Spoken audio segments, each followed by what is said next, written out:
Actually, about 7 years old when I first discovered poetry. I was living in a group home and there was a writing session of some sort that was going on, and I felt more when I was younger that I didn't have a lot of talent, but mainly like my favorite poet is Langston Hughes, and my son's middle name is Langston. I love Langston Hughes. So I guess that's definitely a big inspiration when it comes to my writing. But also, I guess, just everyday things, people that I know, things that I've gone through, my son now, yeah, and just always trying to see the world in like a different angle. I used to always tell people that I don't see the world in like black and white. I make my own colors, and that's kind of where I've gone with my writing. I like playing with words a lot, so I mean like metaphor is like a big part of my writing.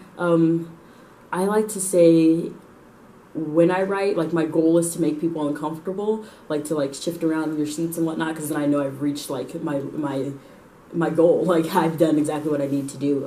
Kind of just talk about things that people don't necessarily talk about openly. I don't believe that writing should have any barriers of any sort, you know, whether it's quotation marks or any sorts of punctuation toward the language you speak, the way you perform it, the way you read it. And so, and for me, that's big to say, because I'm a very big critic of my own work. I think most artists of any sort are, but I think that's just one thing that really shapes my writing. It's just having this whole uncensored kind of theme to it, and just trying to find any way possible to talk about things that may be day-to-day things like racism, the whole Black Lives Matter movement, just, you know, sexism, anything like that. I just want to make sure that I can talk about it.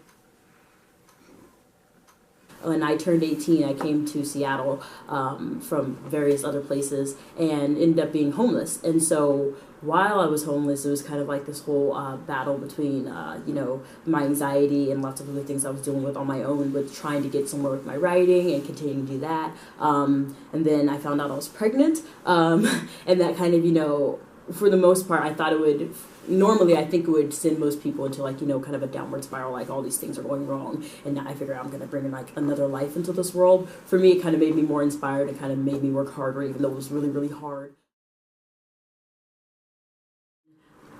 I came up with Maverick because it means like nonconformist and free spirit, you know? And so I really, really think that one thing I want for my son is for him to make sure that he knows that he can always be whoever he wants to be, and I'm going to be there to support him, but also that he has to, you know, he's the one who's going to build his own barriers and his own, you know, limits, and that's what I really, really want for him, is to kind of be free, because I did not have that control over